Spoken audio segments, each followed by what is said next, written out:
Bom dia, irmãos, graça e paz estejam convosco. Gostaria de compartilhar com vocês do texto que está em Apocalipse, capítulo 2, versículos de 8 a 11. Acompanhem comigo a leitura. Ao anjo da igreja em Esmirna escreve: estas coisas diz o primeiro e o último, que esteve morto e tornou a viver. Conheço a tua tribulação, a tua pobreza, mas tu és rico, e a blasfêmia dos que a si mesmos se declaram judeus e não são, sendo antes sinagoga de Satanás. Não temas as coisas que tens de sofrer. Eis que o diabo está para lançar em prisão alguns dentre vós, para ser dispostos à prova, e tereis tribulação de 10 dias. Sê fiel até a morte, e dar-te-ei a coroa da vida. Quem tem ouvidos, ouça o que o Espírito diz às igrejas. O vencedor de nenhum modo sofrerá dano da segunda morte. Irmãos, Esmirna era uma importante e próspera cidade situada na província da Ásia Menor, localizada aproximadamente a 55 quilômetros ao norte da cidade de Éfeso. Lá, no ano de 26 a.C., foi erguido um templo em honra ao imperador Tibério, o que demonstra que havia naquela região um culto ao imperador. Também existia em Esmirna uma comunidade significativa de judeus, o que justifica a implantação de uma sinagoga naquela cidade, conforme podemos observar no próprio contexto da carta. Judeus e também pagãos se uniam constantemente para perseguir a igreja que existia ali em Esmirna. A igreja vivia sob constantes ameaças de morte. O próprio Policarpo, que foi discípulo do apóstolo João, algum tempo depois foi martirizado naquela cidade, simplesmente pelo fato de se recusar a prestar juramento a César. Ele negou-se a adorar o imperador, portanto foi martirizado, foi levado à fogueira ali em Esmirna. Esse era o contexto daquela cidade, uma cidade onde a igreja passava por ameaças de morte constantemente. Vamos ao início da carta, meus irmãos. No versículo 8 está escrito da seguinte forma: ao anjo da igreja em Esmirna escreve, estas coisas diz o primeiro e o último que esteve morto e tornou a viver. Repare, meus irmãos, como Cristo se apresenta àquela igreja. Ele se apresenta como Cristo que venceu a morte, o Cristo ressurreto. Isso já era uma mensagem bastante relevante para uma igreja que constantemente vivia sob ameaça de morte, sob a perseguição tanto de judeus quanto dos gentios e das autoridades romanas. Portanto, quando Cristo inicia a carta se apresentando como Cristo ressurreto, já era um grande consolo para aquela igreja. Ele prossegue dizendo no versículo 9: conheço a tua tribulação, a tua pobreza, mas tu és rico, e a blasfêmia dos que a si mesmos se declaram judeus e não são, sendo antes sinagoga de Satanás. Nesse versículo, Cristo, nesse trecho da carta, ele mostra que ele é soberano sobre todas as coisas, ele está no controle de tudo, nada escapa do seu conhecimento. Ele conhece a tribulação que os cristãos em Esmirna estavam passando, ou seja, nada estava fugindo do seu controle. Ele sabia das perseguições, das ameaças de morte, das ameaças de saque dos seus bens. Ele sabia tudo isso. Ele sabia da pobreza dos irmãos, eles sabiam o que eles estavam passando quando o Estado tomava muitas vezes os bens e as propriedades dos cristãos. Ele sabia que muitos ficavam em situação difícil diante de um ambiente totalmente hostil e contrário à igreja. Ele sabia das blasfêmias que eram dirigidas aos seus servos. Que blasfêmias eram essas? Não propriamente aquelas que eram dirigidas a Deus diretamente, mas as acusações falsas que eram feitas contra os seus servos. Isso não era uma novidade para a igreja. O apóstolo Paulo passou por isso. Quando verificamos, por exemplo, Atos dos Apóstolos, capítulo 17, versículos 6 e 7, Paulo é acusado de proceder contra os decretos de César.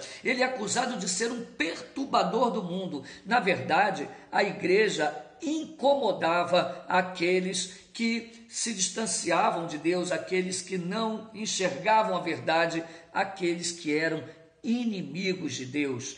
Esses eram falsos judeus, esses eram da sinagoga de Satanás. Paulo deixa bem claro que os judeus de verdade são aqueles que são circuncidados no coração e não na carne. Romanos capítulo 2, versículo 29 diz o seguinte: porém judeu é aquele que o é interiormente, e circuncisão a que é do coração, no espírito, não segundo a letra, e cujo louvor não procede dos homens, mas de Deus. Porque nós é que somos a circuncisão, diz o apóstolo Paulo também em Filipenses capítulo 3, versículo 3. Portanto, esses judeus eram falsos judeus. Logo, as suas sinagogas, na verdade, eram sinagogas de Satanás, pois recusavam e rejeitavam o Senhor dos Senhores, o Cristo soberano, ungido, o Messias. Logo, essa perseguição vinha por parte dos judeus, mas também dos gentios, obviamente. Portanto, Cristo estava no controle de tudo. Ele sabia tudo o que se passava com os seus servos. O versículo 10 diz o seguinte: não temas as coisas que tem de sofrer. Eis que o diabo está para lançar em prisão alguns dentre vós, para ser dispostos à prova, e tereis tribulação de 10 dias. Sê fiel até a morte, e dar-te-ei a coroa da vida. A despeito de tudo isso, Cristo diz à sua igreja: não tema. Ou seja, ele se dirige aos irmãos, dizendo que ele está no controle de tudo e que eles não deveriam temer nenhuma ameaça e nem tampouco a morte. Cristo diz o seguinte: eis que o diabo está para lançar em prisão alguns dentre vós, para ser disposto à prova, e tereis tribulação de 10 dias. Esse tempo de tribulação seria um tempo definido. A menção aos 10 dias nos dá a noção de algo que teria um fim. Obviamente que essa tribulação não seria por tempo indeterminado. Um dia ela cessaria, e Cristo dá um incentivo e uma promessa a eles nesse ponto. Ele diz: sê fiel até a morte, e dar-te-ei a coroa da vida. A vida eterna é prometida aos seus servos. Ainda que eles fossem levados como ovelhas para o matadouro, Cristo promete a vida eterna a todos eles. E a carta encerra com uma promessa maravilhosa. Olha o que diz o versículo 11. Quem tem ouvidos, ouça o que o Espírito diz às igrejas. O vencedor de nenhum modo sofrerá dano da segunda morte. Observem que Cristo, ele está dizendo o seguinte, que o vencedor, ou seja, aquele que persevera até o fim, porque Cristo o sustenta, aquele que é sustentado por Cristo e é vencedor sobre a morte, sobre as ameaças, sobre a perseguição, este não sofrerá o dano da segunda morte. Segunda morte se refere à condenação eterna, ao banimento eterno da face de Deus, a estar distante eternamente do Criador. Portanto, aquele que vence, aquele que suporta todas essas coisas em Cristo, receberá a vida eterna, ao contrário da morte eterna. Cristo mesmo disse em Mateus capítulo 10, versículo 28, não temais os que matam o corpo e não podem matar a alma, temei antes aquele que pode fazer perecer no inferno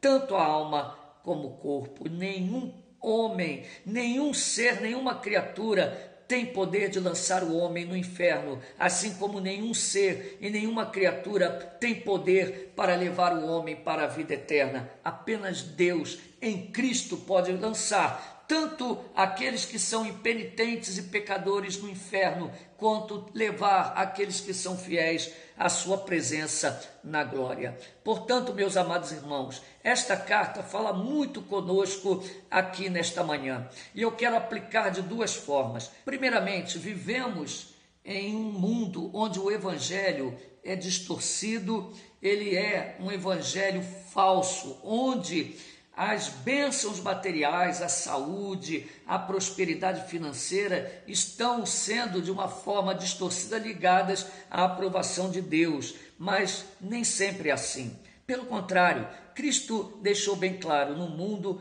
tereis aflições. As lutas e as perseguições sempre fizeram parte da história da igreja, e não será diferente conosco.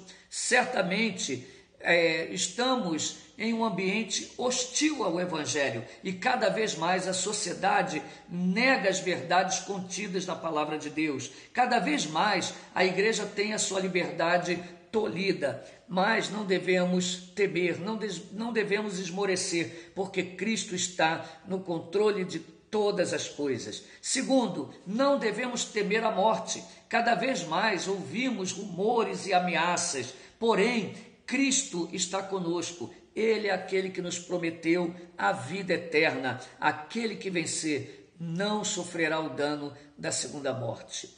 Oremos. Senhor Deus, obrigado. Obrigado porque o Senhor nos garantiu a vida eterna, porque o Senhor está no controle de todas as coisas e por isso não devemos temer. Nos sustenta com tuas mãos fortes e que o teu Espírito nos dê graça neste momento tão difícil que passamos aqui nesta terra. Te louvamos por tudo, em nome de Jesus. Amém. Curtam o nosso canal, compartilhem e acompanhem as nossas meditações no livro do Apocalipse.